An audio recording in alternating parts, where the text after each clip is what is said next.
Everyone is part of a bigger story. It's a bigger story than you can imagine. It's a big story about a really big God. Discover the story that shows you the character of God.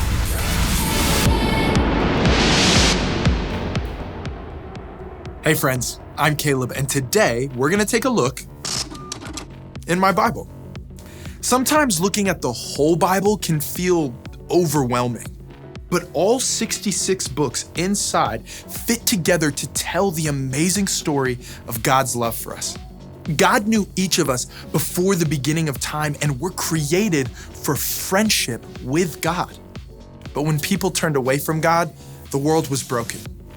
Instead of giving up on us, though, God made a plan to bring us back into relationship through Jesus.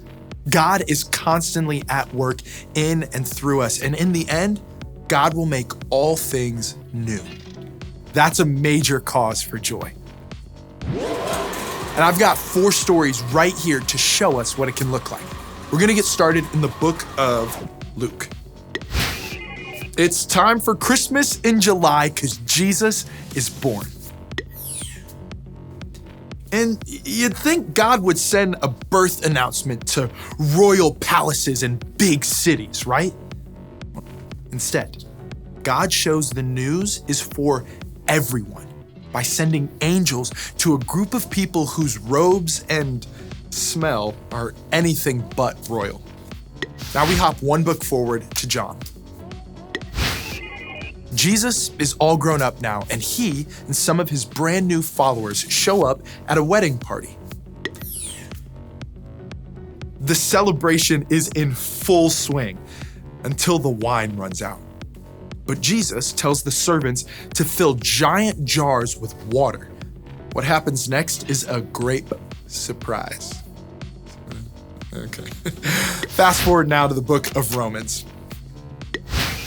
Here, the Apostle Paul writes a letter to the new believers at the church in Rome.